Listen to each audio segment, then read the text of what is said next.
position, and that's something to watch out for. All right, let's see which map they're going to have to play this one on. Again, 7-map pool, 6 down, 1 to go. I feel I've been repeating that since January of 2020.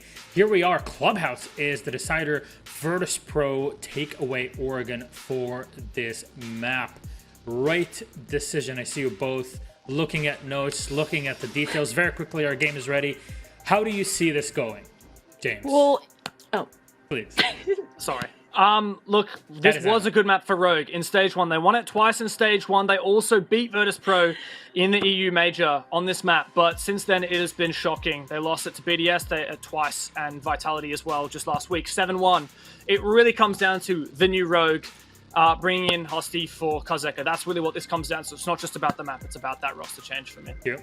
I was going to say, it is a big rematch, and it's not a map that Virtus.Pro have particularly shown up in other areas on. Notably, Rogue's least or worst performing player in that game was Kazeka, so the switch with Hosty in could make a difference, positive or negative, we'll find out, but it's definitely going to be interesting to see it played again. All right, they were on break, but now they're in for our second game. It's Rogue versus Virtus.Pro on Clubhouse, and it's Flap, Fluke, and Hap that'll take us away. Enjoy. Thank you, Mila, and the desk, of course. And well, let me just instantly put up the odds of this game. Rogue is currently struggling to potentially, find themselves in a 9th place relegation spot. Fluke, as it stands right now, they are, let's say, 29.9% in that spot. Only Temper outdoes them with 31.3. So a win is really necessary here to lock that out, because if they win here, Rogue is secured of that relegation spot, as they have the head-to-head, whilst Virtus.Pro is still trying to secure that top 4 mini-major spot that they're looking after. And with Empire just winning, they are overtaken by them, so both has something to play for. One for survival, the other one for the 6th Invitational.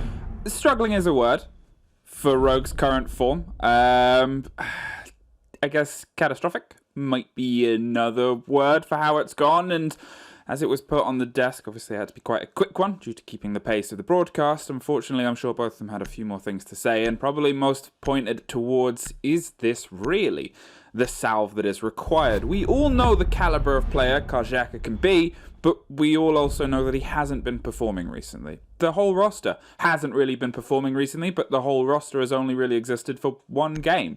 The one that we had on the other day, where there were some really promising moments, and then it just kind of started to fall apart, unfortunately. We are only from this perspective. We aren't in the heads of the players. If they believe that this is the decision and choice that needs to be made, alongside the coaches and the people behind the scenes, then, well, today's the day to prove it. But from my perspective, I guess I wanted maybe a little bit more of this 5-man superstar roster that we had in the first phase. And that's the thing, right? In Stage 1, Rogue was so good. In Phase 2, they started out, or Stage 2, I have to say, not really as strong as they were playing with Hosty for the impending suspension, probably as preparation. And then Aces came back. First game, he was quite quiet. Only had 2 games of preparation, 2 scrims of preparation. Then came back, and he was doing quite well on the game on Monday on Theme Park.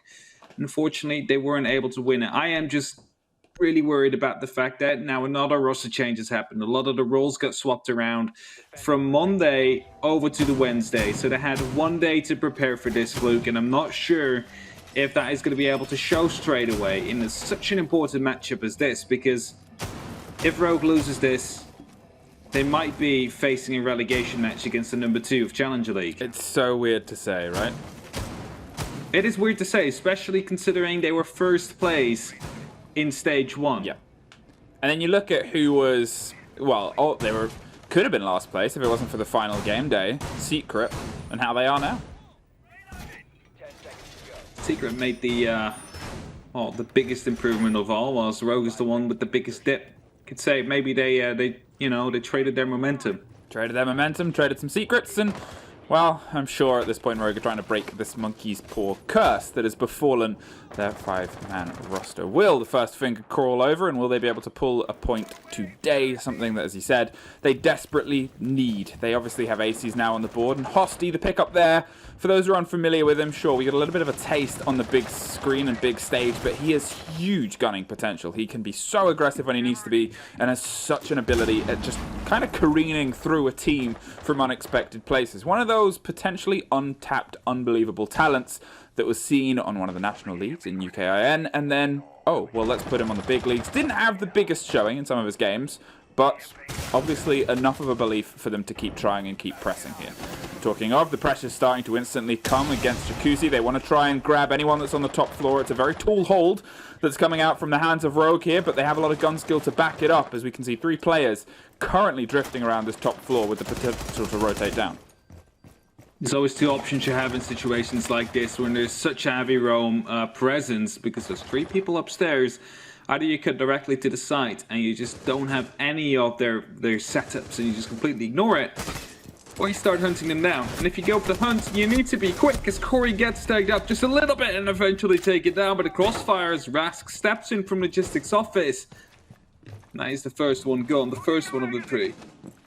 Now they got to just try and apply the pressure onto the others. Corey, the person who's generally falling into a bit of a support role, is the one that is kind of freed up the role that Hosty's going to play and see if he can make a bit more of an impact in this time round. Waiting for somebody to drift a little bit too close, and they find them. Rask first off the board. Court just getting close, but Milan wants to collapse down. Could waste the charge against that castle, but instead, no. Lets them slip away, takes our hold and says, well, we've lost our sledge, we've lost a lot of self-destruction, we cannot waste any more of what Milan has if we want to try and push down further. Pushing down further is exactly what Virtus.Pro need to do, but Rogue still having at least 1 roamer available on the top of the oil pit, just waiting on that ladder. As the opportunity to drop as Leon gets, we'll be spotting out a leg of the Hibana right there. The exothermic will be going off. There is some cover. Milan will be able to pick up that kill. That's a huge one, as otherwise Shockwave and Passion might have fallen both if that cover was not there at the moment it was. That leaves us in a 3-on-4 situation, but only with 30 seconds left. Aces, however, is still up top.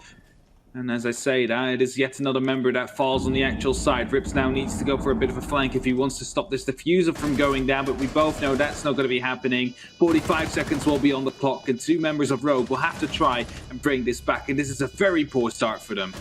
Now it is only Rips left. They couldn't seem to catch anyone before now, but in a post plant you get 1 on your way out. 2 are stacked round on that main core stair set, and the proximity is going to give a bit of the game away. It seems like we still got the 1 swing onto Moto. There's a rotation above to get the control from verticality as well, but they don't quite know exactly where the play is.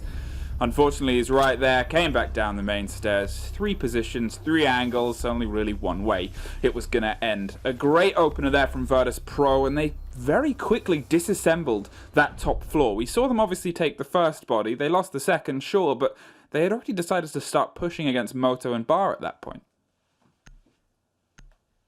That's the thing, there were 3 people upstairs for such a long time on Rogue's side. However, only 1 really got challenged. The other 2 fell back as they realized maybe the pressure will not be as hard as we expected them to put it through. But I think the main job they had there, being all the way upstairs, was taking out the drones. Because after the first kill came through into Corey, I believe there was only 2 or 3 drones left in total for the rest of Virtus.Pro. And that makes it even more impressive that they actually managed to pick up that round, because they were in a 4-on-4 in an execute situation where they did not have that much information, so they decided to just go for defaults. Open up behind church, gives you the opportunity to plant behind the minibar, behind the boxes, whichever one you prefer. You use the hatches to make sure that no one will be peeking motorcycle, and suddenly you have a lot of control, and you do not need any drone to establish that. Okay, thank you for just highlighting that, Easy. I was watching that the whole time. So, Ace's just trying to put the reinforcement up. The shield was already down by Rips, but it was too close. And you can see AC struggling. He was trying to catch the prompt to reinforce the wall, and that's obviously to stop the Zephyr charges, to stop anyone being knocked off.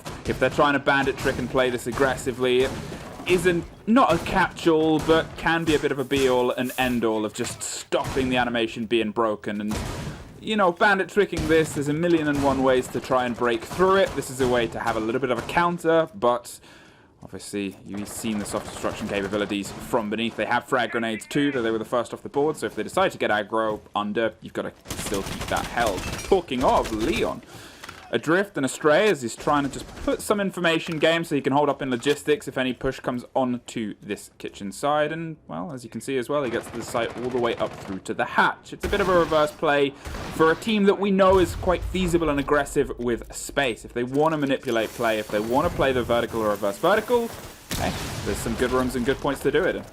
Well, so much for the bandit tricking.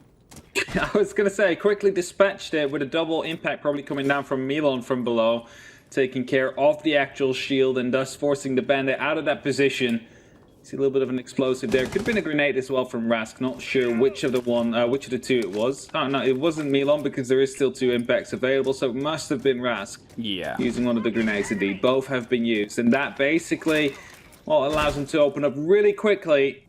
And there was quite some thought process going through there and making sure that the wall remains closed. But if it's dispatched within half a minute, that's even quicker than you would normally open up that wall in. Normally it would take about a minute or something. This was even quicker. That's what we kind of highlighted there. Sure, the shield is a good effect to try and stop some of the effects of the concussives that might come around the wall, but as I pointed out, Rask had frag grenades. You just kind of have to get into a position where you can lob those, whether underneath or whether from CC window, whether even just angled close enough to blow it up through the door if the ADS that the Jaeger's already dispatched with, and, well, that's the result. Now, they have the open, they have the split, and they have a minute. As we can see, all of them stacking up onto the construction and logistics side. They want to seemingly apply the pressure. Obviously, we saw Leon open up a bit of an angle here before.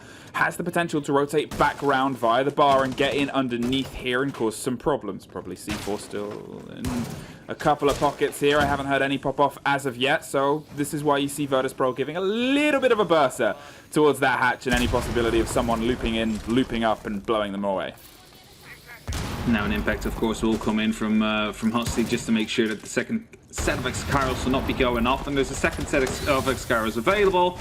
Will be used, but another impact will reach as well. C4 will be tossed in, but not dealing any damage. And the biggest problem VP now has is how do we get in? Because we have all these openings, but you don't really have a way to get through, as they do not have the initial pick yet. And as I say, that's actually Husty that picks up a pick, and then it starts going quite quickly. Aces picks up one. We have another one to come in, as Leon will be able to pick up a double kill.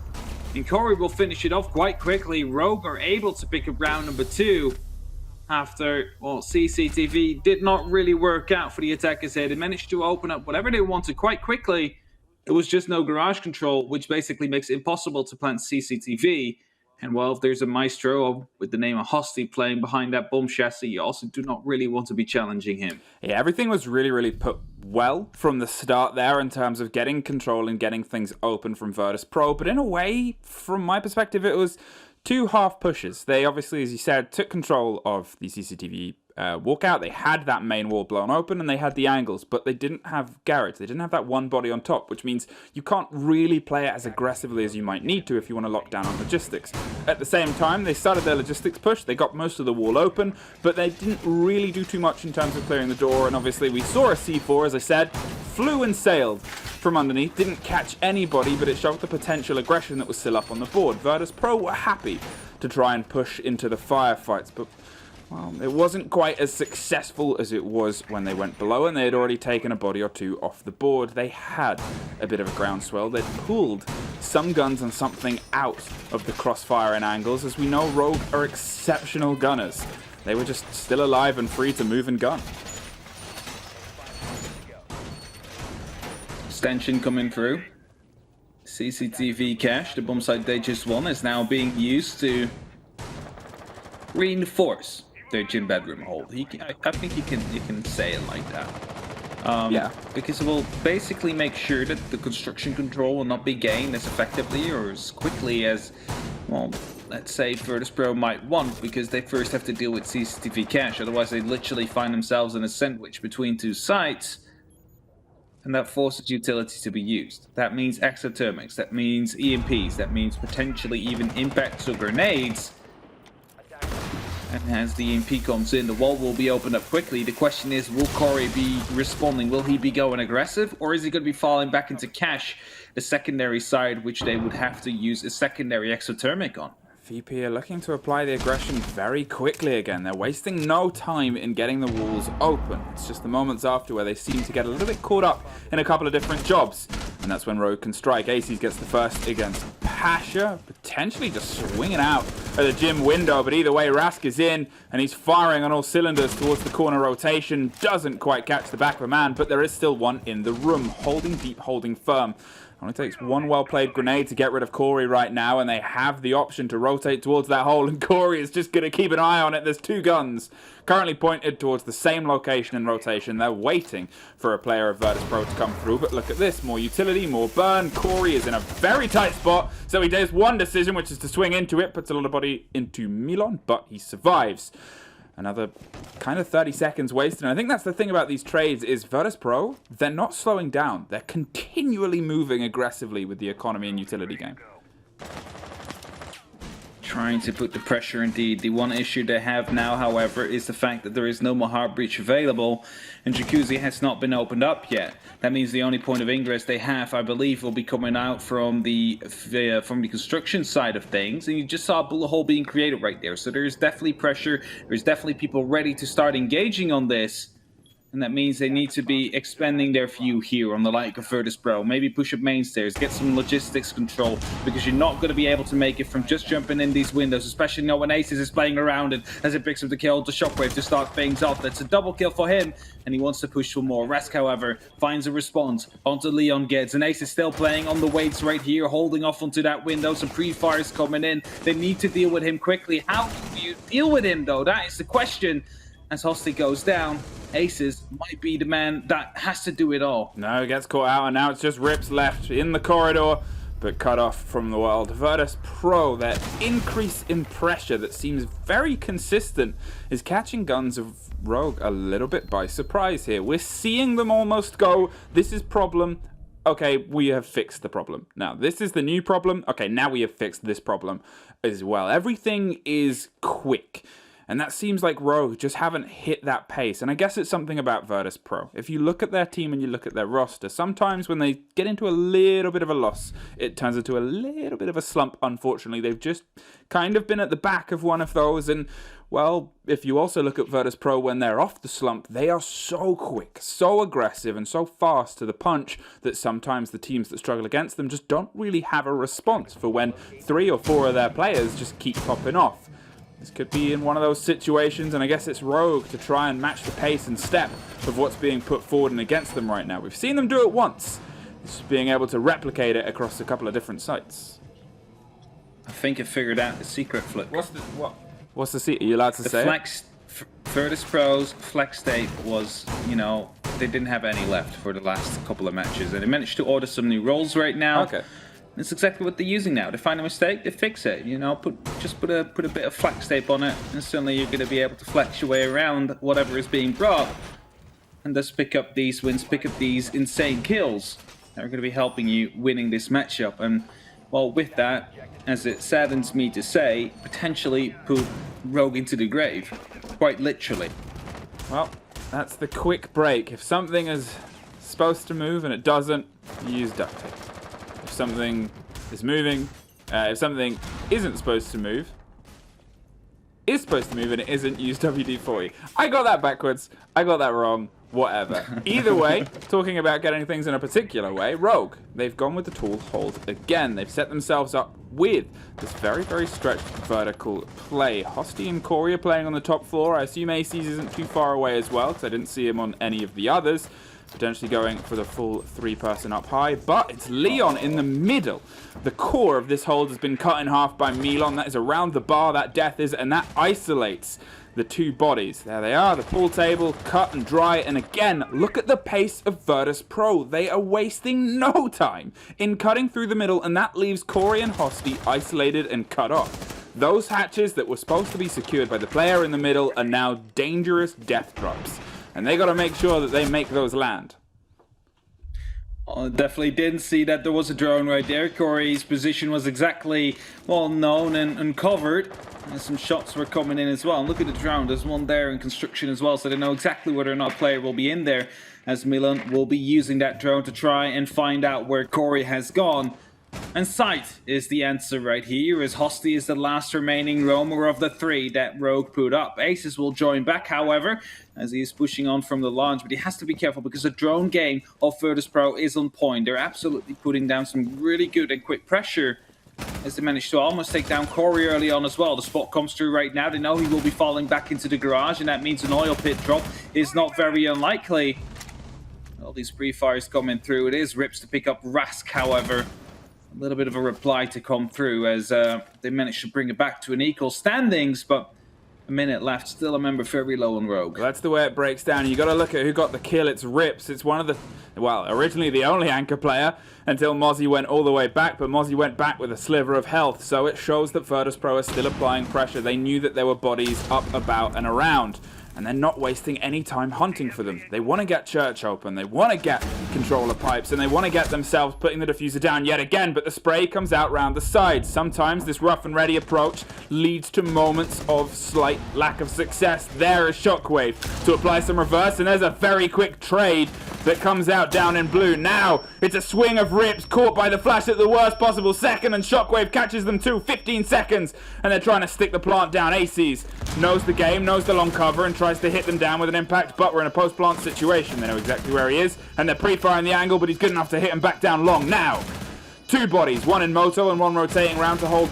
the side of pipes. This was open before, but they've been able to slip past and get up the back stairs. It is a death sandwich.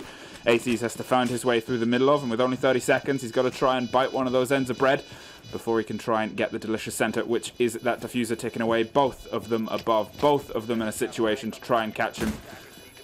And 16 seconds for him to try and pull off something heroic here. And that means that if you go for a peek right now, there is no way anymore that he will be able to go for it. You need to go, you need to push him, otherwise he gets the defuse, and it's exactly what they did. Shockwave will be able to get that final kill, and as they swung on him at the same time, a double peek to come through. A bit too close for my liking, only a second left. If only like some more shots were caught off by the bar, that might have been actually, you know, the defuse coming in from Aces. But hey, it is a 3-on-1 situation now. We're talking Clubhouse here, and we're talking to Ace and Maverick Ben to come through. It severely limits the options that the attackers have. You're going back to the good old days where you only had Termite and Hibana available to you to get it with your Tetcher, and that's exactly the game VP is playing right now. However, as a defense, a 4-2 split is something you would really love to see happen. Otherwise, you might find yourself in a bit of a pickle going up to that second half, and well, considering the fact that Virtus.Pro already have 3 rounds onto the attack, that 4-2 for Rogue is not going to be happening. Virtus.Pro, they're barreling their way through this map here. I'm going to use that word. Don't use that word too often in Siege because it's kind of rare. You don't have a team that is this kind of aggressive and unstoppable at the same time. And especially at this tier, it's not the most successful thing in the current meta as well, where a lot of it comes into those final 20 seconds. Okay, the diffuser went down in the final end, but you've got to look at how they barreled their way through the middle of the map, first of all, then down to the bottom, where they obviously hit themselves into pipes, almost lost the life of the Thermite. It was very close for a potentially round-turning kill to come down in that situation. But that is the other effect of when you barrel down. It can be punished by a team prepared for it. It just seems like, unfortunately, we've lost a couple of Mario lives as they hop their way up to try and take care of Donkey Kong, and the barrels keep knocking them off Rogue. This is your potential to see if you can find yourself closer to saving the princess and getting yourself back onto the top of the board. Otherwise, if you're looking at anything less than a 3 split on the turn of the half, which is the best you can hope for, it's going to be a very tough attacking swing. So Rogue needs to stop anything from moving out of hand right now. They need to make sure that not a single round in this half will be going the way of Virtus.Pro. Because if it does, as a double impact comes in, Aces will be forced out, Rips will be receiving some damage, and the wall will be opening up. It's all disaster again here for Rogue. The question is, will they be going this time for an extra garage opening as a Kobe comes in? Rask will be able to take down Aces from below with a grenade. And look at Rips, he's all the way downstairs, moving back up to the stairs right now. We'll be joined by Hosted. Leon Gitz is still out on the roam, meaning only 2 on side and 1 on rafters. Could be quickly overrun here by Virtus.Pro as soon as they find out that there's 1 missing on the actual bomb site. A very particular lesson learned there has led to the opening kill, obviously. Last time, they cleared out the bandit to stop him tricking. They used the frag grenades. This time, they realized, well, if he's going to do that again, let's cook those frags and throw them where he escapes to. We know this is the route he's going to take. It's a perfect combination. What is going on here? Let's just jump it back and forth with this drone just to get the information in the entire time. Shockwave will be able to get another kill. Corey still wasn't able to pick up on that drone. Will be picked up eventually after he wasted about 40 seconds just playing with Milan, who was using that drone right there. And it's all up to Leon Gitz and Rips right now in a 2-on-4 situation to make sure that they will be able to bring this round back. However, the unlucky thing is there's still 60 seconds left, and suddenly it's all up to Rips now. Yes, he has 2 smoke canisters, but that's only about 20 seconds of stall that you can use, and there's too many angles to cover off, so he decides to go for the red stairs, and thus will only have to focus about the breach in the garage. He wants to see if he can get someone by surprise. We know Virtus.Pro have liked to push with a lot of pace, and well, it's unfortunately not the time for them to do that. Throws the canister out to try and confirm the kill, but it's against Sophia. We saw her withstand almost come through unbelievably the other day. And doesn't even need to this time around. Virtus.Pro, they had all the angles, all the idea, and a little bit more under their belt. 4-1. And the barrel keeps a rolling. It's not going to be stopped. Well, not going to stop rolling as of yet. There's an opportunity to go 5-1 right here, as Rogue is absolutely being shut down by Virtus.Pro. Is it not by just gun skill, it is by just keeping them busy, allowing others to rotate through, get into a position where you can get a better angle, a better shot off. And that's exactly what they're doing time and time and time again. And we're going back to Gym Bedroom to maybe find a round here for Rogue. The question is, will they? Will they be able to get it? Will they be able to turn it around this time and make sure that you're not going to be taken out 1-for-1 again? Because that is the issue you see with Rogue. They're not in refrag positions, and I think that is the big takeaway here, because they keep on ending up in these situations where they're being crossfired by VP or being refragged, but there's no one there to respond from Rogue. Virtus.Pro, I mean, there's a lot of positives to take away from your team so far, and the way you've played has been so markedly better than what we've seen recently. The confidence is continuous, and the control, although I've pointed out how aggro you are in terms of your movements, which you are, you seem to still have a solid idea of what you want to keep a hold on. They're not going for full big clears of club. In fact, they're kind of playing against Rogue's game of let's spread out, let's use guns and gun skill and try and get some more bodies down. We have 3 really amazing gunners now, with Hosty stepping into the roster. They've moved slightly further away from their usual structure, as they've said before. They wanted to try and bring someone that had a bit more panache and a bit more aggro and a lot to prove right now, and well, it's just not working, because Virtus.Pro, they're a great team to that regard, and they're a great team at just knowing how to play against it. Alright. Here we have it, Smurly pressure coming down Milan already in the middle of the garage on the rafters. We'll be putting up some pressure. Pasha will join as well. Actually decides to drop down from plateau. There is an EMP, not an EMP, an electroclaw present that will be stopping VP from potentially opening up on that wall for now. But look at Raskis again, ready from the bottom floor. Able to toss in a grenade as soon as one of these Rogue members dislocates themselves, puts them in a disadvantageous position. Look at Hosty, for example. He's near that doorway, could be on the receiving end of one of those grenades. As there comes a C4, but it's going to be just too short to not be able to pick up Milan. He takes down the shield himself, and that means Rips will now be forced to rotate all the way back through the basement to go back to those main stairs and join the site. That means it's only left Okori now, who is playing in cash, and is most likely going to be dying here as well, or well, basically become a hero. Quick pepper fire is the way it's coming out, but it's going to be the prolonged fire, and we saw the drone that led to the demise pinging them. Doesn't want to waste the grenade on the kill, because they know they have the angles covered, and they know Corey is a lost subject. There's Pasha, there's the kill. The drone game so far has been very good. I know I briefly illuminated the control and the information in the pockets of space they had, but maybe I should point out that is built upon the drone game. The consistency of the moving leads to things like that. There is Leon. Dropped from deep. They had an idea of where the angle was being held, so they just swung and pre-fired onto it. It's balanced. with their aggression, and Aces wants to counter, doesn't just sees the man on the right-hand side. Didn't at first, but now the catch is coming out from Jim. Wants to respond like for like. Knows there's a second out there and is going to pull away and peel away, not get caught out by it. Moves further past the Goyo shield, and this is a player that doesn't want this to start slipping through their fingers. Is trying to respond to the Virtus.Pro game in the same way, but there's another one and there's another return. As Aces finds yet another, swings back round towards Jim, a place where he put in a decent stand before, and finds almost his third in the same place in the corpse of the Habana hole, but then goes back and finally gets caught out there. The movement and momentum is in a way what they've been missing and what they've suffered at the hands of. It's just a very tricky thing to do when it's seemingly you versus the world.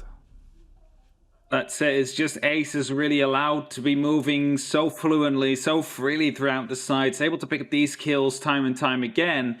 And you saw him thinking about it. Maybe someone will be pushing construction, but he had to go for the reload, chose to go for that one, and got picked up as a result. The round was lost after that. But man, it is so rough for Rogue. They find themselves in a very, very shitty position right here. There's no other way to put it. Like, I'm sorry, but there may be other ways. 2 rounds away. There may be other ways to put it without swearing. There's true. I'm so it's sorry. It's a really, really, really bad position. And they will be, like, losing this could potentially mean relegation. That is something to keep in mind right here. It does. If Tempera wins their game, they are so screwed. I'm sure they're using words, but they're not on broadcast, Mr. Hap. Dez. Oh. Mr. Dez is all capsing you right now. In anger. I'm already in the naughty word list. Yeah. Hey, 5-1. Oh well. Naughty books, naughty 5-1 words, indeed. naughty list. Unfortunately, Santa's not dropping you any presents right now, Rogue. And if we're going to talk about Santa and dropping things, Aces needs to start dropping more bodies because we know he's capable of it. And we can see him itching to do it as well. It was always one of the things about him as a player, is if we're going to talk about how Virtus.Pro, as I said, have been playing, they have been quick, they've been aggressive, they've been trying to find space. Oh no. That was what Hosty developed, and that is... What? How? From below? Was that on the window? It was on the window. The hop through, caught by a... Just again, more intel. Intel, ideas, holes, and... Well, Rogue missing a trick. And that's Habana off the board. That is Habana off the board. That is one of your heart breaches gone. You only have to rely onto your termite now, and there's still a mirror window that will be all dealing with the main stairs, so you can forget about opening up onto church as well. This all Rips will do is open up 2 hatches of his choice. Question is, which 2 hatches will it be? It looks like motorcycle and the blue hatch, as of course the kitchen one has the opportunity to be tricked quite easily. If there's no Kaid on the board, well, then this one will be opened up quite effectively. And it gives him 2 points now, 2 points to put some pressure from, but it will probably not be enough because you want to have some walls opened up. You cannot rely on just dropping in through these hatches here. You need to find an opening, you need to find a response before you can start thinking about those tricks. Well, now they're waiting for more of a presence. The diffuser has generally been left cold as they go to collapse and put pressure on the other bits that they need to, they want to apply against this church wall, but the mirror window is going to make it a very tricky situation. They have eyes the instant they get the approach, and for now, Rogue, they're stuck, waiting, watching, and hoping that some of the pressure is alleviated from the opposite side. Starting with Leon appearing and applying himself towards blue and the utility box, nobody's caught. As they rotate out and round and pull themselves back, they have the man advantage. They no longer have that mirror window, but they still have eyes, angles, and some bullets into Aces. Need to find some more bullets into Aces if they want to be able to take him out, and oh, there we have it. He will be taken out. Leon gets, however, finds a response, goes for 2, but will be taken out instead, and that means that Virtus.Pro are in a 4-2 situation now. 4-on-1 make that, and I'm not even going to be allowed to finish my sentence before they win that round. Virtus.Pro on match point. All that Rogue can get right now is just a single point, and if they want to get that, they need to get 5 rounds straight without a single slip up, because as soon as they slip up, it will be Virtus.Pro that is ready to respond. And the question here is, Was the roster change exactly what was necessary to go into this game? Because the opinions were divided on the talent team. Many said, okay, maybe it is what you need. And others said, well, maybe this many roster changes is not going to be helping you that much this late in the season. And it does seem to become the latter, that the roster change wasn't enough to help them or save them from Virtus.Pro. Well, they don't have much longer left. Obviously, they're looking down the barrel of a very scary gun right now. And Virtus.Pro, well, they're looking fired up. And we've seen them go into the end of seasons fired up, and then they hit the major, and they're still in that same position. The other teams that are sitting pretty towards those top sectors will obviously have a little bit more confirmation, depending how the rest of the results today go. But either way, this is also a bit of a lesson towards them as well. This VP roster, they've had a bit of a slump. A couple of games haven't gone their way, but my word, they're back. And they're back with the skill and caliber that we know they're capable of. Milan, who had a couple of bad games and a couple of bad playdays, 11-2 against this Rogue. He is stepping up. He's stepping up huge, showing he was a good addition to the roster of Virtus.Pro. As they really start, they never really stopped. They had a bit of a slump, but that was also the case in Stage 1. And Virtus.Pro right now, I think they look stronger than they were in Stage 1. I think we can say that. But Rogue, I am really starting to worry for them right now. If it was Q confirmed, like in Apex, we would say we're Q concerned. I'm not going to be able to make a joke with Rogue in it. No. But they will really have to hope. I don't think I'm the wordsmith that is going to be able to come up with that. But so we need to call Jackie.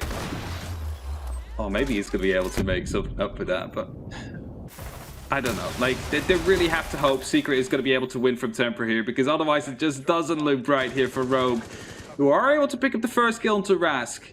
The question is, will it be enough? Will this be what they need? Revenge and a bit of response, and they catch the Jaeger on the far side. There is a steady drone game coming up. Bash is going to keep attentive eyes as Corey moves in behind 2 drones. Hosty is also applying some ideas, and that gets caught and caught out. The Legion's going to give a bit of a game away, and we can see the change of pressure and pace from the guns of Rogue. They're looking to try and collapse against this construction side. They want to swing against this Legion that is again swinging so aggressively back. The C4 is missed and blown. And it seems like Virtus.Pro are going to react and respond to the fact that everything has started to apply itself from the opposite side they expected. Pasha is asking for a bit of support here with the jammer taken out currently. They're going to get really close. Look for the impact on the second set. They're going to make sure that they can stop anyone getting in so quickly and aggressively. But that catch, that drone, and that amount of pre-fire finally catches the man who was dancing a very long dance with the devil. It was a very long dance indeed. Not sure why he just didn't go for the impact there, because he saw it was about to come through. The X-Kairos went off and decided to instead run off. And Shockwave right now will be able to take care of most of the X-Kairos. Only one survives, but Leon Gitz is down below to actually shut him down. And this is the Rogue we would like to see. This is what we'd like to need them to see, or show at least, because otherwise it is game over. It is a 2-on-4 situation. It is very winnable here for Rogue, but they got to make sure they do not slip up, and they do exactly that. They do not slip up so far. It's Milan against the world right now. He will be taken down, and Rogue are starting their comeback towards the 1 point, which could be their saving grace at the end of this season. Throughout this game, I think that is the first true time we've seen Rogue firing with the precision that is generally necessary to take down a team like Virtus.Pro. All of it was in their hands, as we saw the drone game and the intel got their first kill very quickly against the Jaeger. Then they had all of the beat and the read on where the Legion was, who tried to slip away and escape, and then another Rogue player, another catch. The man from underneath, as he popped and got control of those Hibana. Oh, there's Leon. They were in the right places at the right time. They knew where Virtus.Pro were going to be, and they had a bit of energy about needing to be there. It was confident, and you've still got 4 more rounds to pull a single point from this, but it's nice to get a taste of the Rogue that we're more familiar with. Attackers need to locate and defuse. All right. Are they going to be able to keep this up, though? That is the question, because so far it is 6-2. They at least avoid the Brazil to come through. The 7-1 is not going to be happening. But that's, you know, the 7-2 is also not something they would like to have. And neither is the 7-3, 7-4, or 7-5. They need to go for the 6-6. That's the only acceptable result in the current situation they find themselves in. Because be aware, stage 1, they ended on the top of the leaderboards. They were the absolute best together with BDS. And look at them right now. BDS still on top of the leaderboard. And Rogue all the way at the bottom with 0 wins. Now, I think they even have a record with that in pro play, which is seven losses in a row. Yep. Not sure if that ever happened before. I don't believe Might it become did. 8. It's not a record you want to have. No. Especially after the record you set beforehand with the performance at the first split. And I guess that's one of those unfathomable moments where it's just, you know, it's the riches to rags kind of story. But when you're trying to look at ways things have gone wrong, obviously we're not in the comms, we're not in the camp, we're not in the players' heads. We cannot really put pieces together without just kind of guessing that they're supposed to slot there. And I guess from our perspective, when you still get these little flashes of that Rogue, these little flashes of control, cool, confident, and unwavering gun skill, it makes you a little bit kind of, I guess, wishing for the olden days. Talking of Rask wishing to peek on that window, you can just see him waiting, the Jaeger. I'm going to tell you, as Leon Gibbs picks up the first kill, it isn't just this 7 lose streak they're currently on. They also lost a single match in the major, which is 2 matches, and they lost the last game of stage 1. So they're currently finding themselves on a 10 lose streak. They're trying to break that. That is what Rogue is trying to do. They're trying to get at least a point out here. Wouldn't be a win, not exactly what they would need to have. There's definitely something. As Leon Gibbs might be become victim of a bullet hole here if he's not careful enough. Managed to fire some bullets in right as the player rotated out. No damage done, but still the advantage here for Rogue. They get a good drone in there. They find out the location of 2 of these players, and Aces is thinking about going for a jump in here, but not without Hosty being in the position to be actually able to go for the refrag if they would be going for that jump in, if they would be falling back into the side. As WTG will be picked up, but finally we get a response from Virtus.Pro. Well, they waited and lost a very important gunfight there. Puts us into a 3 versus 3. Leon obviously done a lot of the work to be able to get the bodies down that they needed to, but with a minute on, he wants the Jaeger to take a few more steps. No, we're not paused. That's just the tension that we have and the waiting game. Corey puts another body into Shockwave. The Jaeger you assume to get caught now. And that puts us into a 3 versus 1. Only left to, well, Milon, a big player and a huge gun on the board. 30 seconds is plenty of time for them to try and get that diffuser in and get it down, with a 2 hard destruction offering cover. But they don't need it. And they don't need the plant, at least. They had the cover. And that means the second round in a row has been won by Rogue.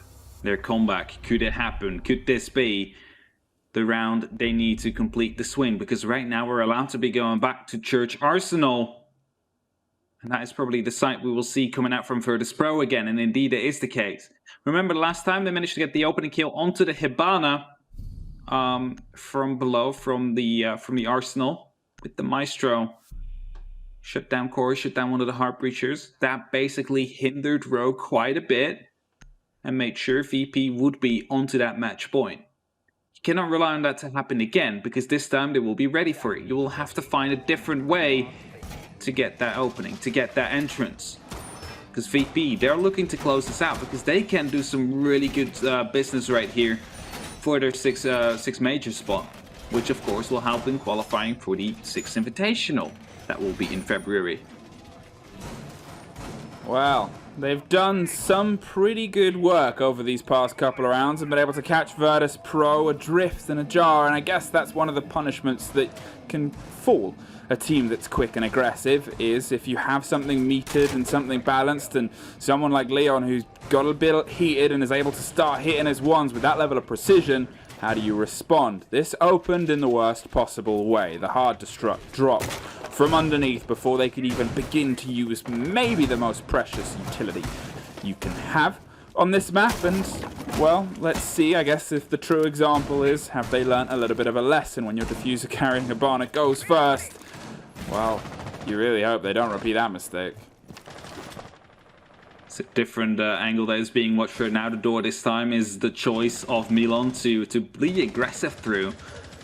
As Rask playing around the new blue stairs, Milan gets tagged up a little bit. Leon Gids was ready, but wasn't able to pick up onto that kill, and potentially the rotate is already long done.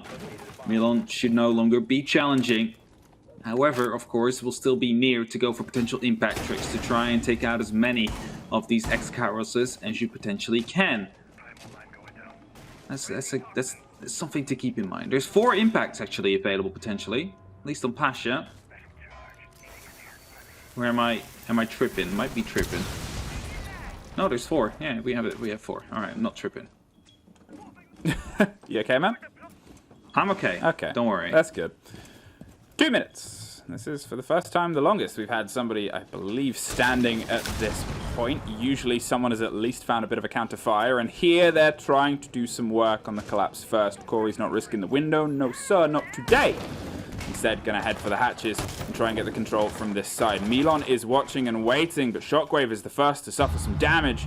Trying to hold down against Dirt. Milan's still waiting, but with the impact and the trick, there's going to be no miss. The first and the second set of pellets gets opened up and has to pull back. A big blow for the potential of being holding back the swathe and sway of Rogue's control. Now they have the kitchen hatch. They've pushed Milan back, but he doesn't actually care as he just guns Corey from a pixel angle.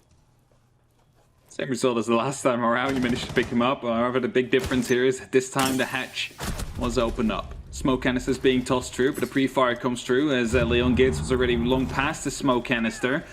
So picks up the kill onto that smoke and then rotates all the way back out again. Leaves it up to Rips, who is the man left standing inside the dirt tunnel. Milan, however, prone next to the boxes, is going to be waiting for another headshot with the Alva right here. Gives away his position, will be rotating just a little bit as he crawls over to the left as Leon Gids picks up onto WTG. Suddenly the advantage goes to Rogue again, and it's going to be an even bigger advantage as another kill comes through. It's all up to Milan now as he drops through, and that means Pasha as the last man standing needs to clutch out on a 1v3, but it doesn't happen yet again. Rogue are coming back. It's 3 rounds in a row. All they need is 2 more. Okay, Rogue, we see you. We see what you're doing and we see what you're capable of, and again, I know he's my country folk and I know he's one of the big UK massive heroes, Leon Gods. The bits he's doing is seemingly the start of all the success that Rogue has had over the past few rounds, wasting no time in applying the pressure, hitting those shots. The man is heated, and it's obvious in the caliber of play that he has been able to bring these past couple of the rounds, but 2 more. Still not over yet. You know what you're fighting for, and you know the taste of being knocked down into Challenger League and being stuck adrift in a jar. Hey, this is a team that once upon a time when you were flying the secret banner that kept you there before. Let's not make it happen again, I'm assuming Leon is saying, as they look at 2 more rounds. They're looking at Church yet again. And it's obviously 50-50, but, well, Rogue, you stepped up. Let's see you keep going. Gotta keep in mind as well, with Empire winning, Rogue is directly competing against Tempra at this moment in time. And luckily for Rogue, they have the head-to-head by a 2-round differential. That means if they will be ending up on similar amount of points at the end of this stage, Rogue will be the one that's safe, and Tempra will be the one ending up below them, potentially in that 9th place spot. So a point here will be very helpful. That means that, well, if only a draw happens here for Tempra in the next game to come, it will not be detrimental. Of course, you rather have them lose, but it still means you're in front. It still means you have it into your own hand going into the last game on Monday. That gives you some time to prepare mentally, but also physically, because that could be a very important game for their hearts and their minds. A lot of maths, a lot of nerd stuff. A lot of gun skill. That's what I'm looking at and looking for here, because to be honest, when you look at these 2 rosters on their best day, that is what they are built around. And so far, as we've seen, Virtus.Pro gave a good demonstration in their attacks, but Rogue, they haven't really been able to find an answer for what Rogue has put onto the pressure these last couple of rounds. It's seemingly a big step up, and I think the same way I would have cited as Rogue's being taken a bit aback and adrift, here is Virtus.Pro in the same boat. They know they're only 1 round away, but One mistake in that situation where it costs another round can really start eating away at the momentum and mentality that you've set yourself up. Pasha's playing the Kaid, keeping the hatches secure this time, a slightly different approach to how it was rolled and broken last time round, and it's going to slow a little bit of the push and approach here. Leon, well, that's one way to deal with the claw. Drop it, take a little bit of damage yourself from the shrapnel bursting its way back up and a splinter, but there's to make sure that you get it done this time around. Pops it either side, make sure they catch it, but the impact trick works this time. Oh, the claw is there too. Leon's done all he can do. Let's see if they can get it this time around. Last EMP came through as well. The question is there another impact to try and trick? Yes, there is, but again, failed by Milan. That means the hatch will finally open up. The point of ingress has been made. And yet again, he will be trying to go for a cheeky headshot onto one of the players of Rogue who could be challenging him. Last time it was Corey. It looks like it might be Leon gets this time as he is getting close. More angles, however, being opened up by the big sledgehammer that is just rocking over the floorings and the ceilings. And now Rogue is setting up for the final push, for the final descend towards the side. Dirt Tunnel is 1 point that they would like to take first. This time, however, there is a shield to back up onto Shockwave. There's no more impacts left, remember, because both of them were used to try and take out that one Electroclaw. ADSs will be making sure that the flashbangs get caught up, but Shockwave will fall back. Shockwave was one of the first off the board last time, and it handed over Dirt, which turned into a big bit of ingress. He is continually trying to fight his way back, but there it is! 2 quick kills, Aces and Rips taken off the board, and Hosty is the one to at least find a bit of a response. Rask almost goes down in blue, and finally does as Leon applies the pressure, swings against Hosty, but there's Maestro holding behind the third box, and another double for Milan, who finds his third from the hatch. The way he let the hatch slip, maybe he just wanted the kill later. Virtus.Pro, you lock down your pretty solid start with a little bit of a shaky end. It started indeed very solid, 5-1, turned into a 6v1, and then suddenly Rogue were starting their comeback, they were starting their attack. We had a very attack-sided clubhouse today, I have to say. But in the end, they were able to close it out nonetheless. Milan 19-on-5. If that would have gone on to the full distance, he might have been able to break the frag record to come through for an official matchup on the highest level, but it is not going to happen. Virtus.Pro lock out that win, and I think that they're more than happy with that because of this, they will be getting closer to securing their own major spot. Very close, all the numbers matter, and these last 2 play days, well, they're getting a little bit touch and go, and that adds a little bit of expectation to the other teams that still have to play today. We'll talk about that later when the other teams play today. For now, let's break this down on the desk with Milos and the gang. Thanks so much. Yes, we're back with the gang. Chio.